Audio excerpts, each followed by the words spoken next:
Make sure you hit subscribe before we start this one. You sure you don't upgrade to a newer model? She joked, bumping her wine glass against mine. Everyone laughed, but I didn't, because the tone she used didn't feel like a joke. It felt like a thought she already entertained. Her name was Leah.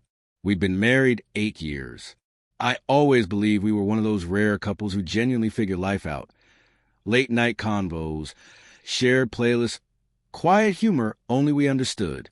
But recently she'd been far away. Short texts, cold eye contact, kisses that felt more routine than real. Then there was Ethan, the neighbor, 1 year younger than me, in shape, single, helpful, overly charming. Always doing little things around the neighborhood. Always tossing compliments Leah's way. Your husband a lucky guy. He'd grin. She'd laugh, flip her hair, play it off like nothing. I tried not to spiral. We were adults, friends, neighbors. I didn't want to turn shadows into monsters. But the feeling didn't sit right. It started small, Leah dressing nicer just to run errands. The perfume she used to save for special nights suddenly became a daily routine. She smiled at her phone constantly, and every time I asked who it was, she kept it vague, just the girls. But the tone never felt honest. One random night, I got home from work earlier than usual. The lights were on. I heard laughter from the living room. Hers followed by a man's voice. Ethan's. I stepped inside casually. "Oh, hey, babe," Leah said way too cheerful. "Ethan just came by to fix the Wi-Fi." He smiled, still holding her phone. "Your router's a tricky one." I forced a smirk. Funny how these issues only show up when I'm not home. Leah shot a silent warning look. So I didn't push it. Ethan left shortly after. But that feeling didn't. That night, she lay beside me scrolling her phone. When I turned toward her, she tilted the screen away. "Leah," I whispered, "are we okay?" She paused. "Yeah, why?" "You feel different lately." She sighed. "You're imagining things, Tom. I'm just tired. Work's been a lot." But she wasn't tired. She was already gone, emotionally slipping further every day, like a song slowly being turned down until you barely recognize it. The real breaking point came 3 weeks later, a Sunday afternoon. I was mowing the backyard.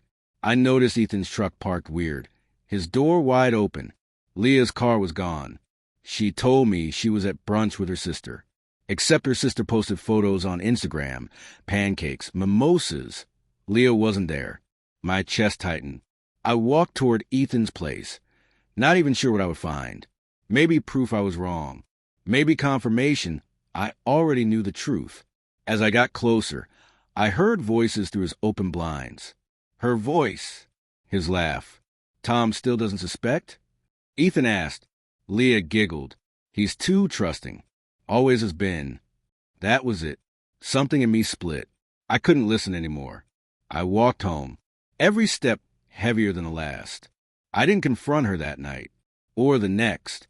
Instead, I watched quietly. And once you know where to look, lies become obvious. Late yoga, extra shifts, girls' nights, all perfectly rehearsed excuses. Part of me kept hoping she'd snap out of it, wake up, remember what we built.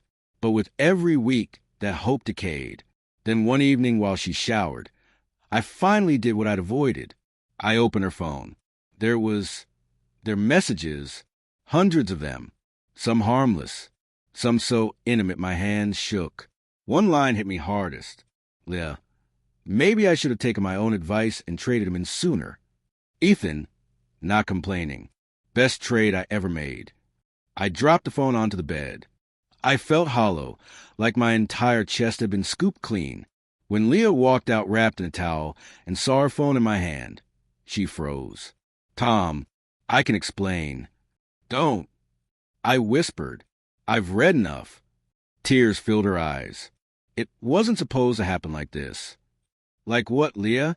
"Joke your way into someone else's arms." She looked away. "You stopped looking at me like you used to, and I stopped looking at you the same." We stood there, two strangers staring at the ashes of a marriage. "I never meant to hurt you," she said. But she did. She took everything I trusted and turned it into a lie. I didn't tell anyone. I packed a small bag, crashed at a friend's place, and disappeared into silence. Routine took over. Work, eat, sleep, repeat. If someone asked about Leah, I said she was visiting family. Easier than speaking the truth. One night, Ethan showed up at my door. The audacity of that moment still feels unreal. "Tom," he said, hands in his pockets. "I just want to clear the air. You slept with my wife. Ethan, what's left to clear?" He shifted. "It just happened. I didn't plan it. Neither did she." "Right. It just happened. Like a broken tire or a random storm." He tried to force a tiny smile. "She really does care about you, though." That's when I finally realized how far gone this whole situation was. I closed the door right in his face. Months later, Leah texted me. "I made a mistake. Can we talk?" I stared at her message for a long time before answering. "You joked about trading me in. You just didn't realize I'd stopped waiting to be bought back." I never saw her again after that. People talk about heartbreak like it breaks in one sharp snap, but it doesn't. It breaks slow, in pieces. It's noticing her mug in the back of a cabinet, deleting old photos, hearing a laugh in a crowd that sounds like hers, and realizing it's not. But eventually you rebuild. Sometimes I pass Ethan's place.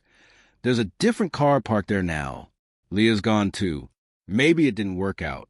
Maybe karma handled it. I don't care to know. Here's the truth.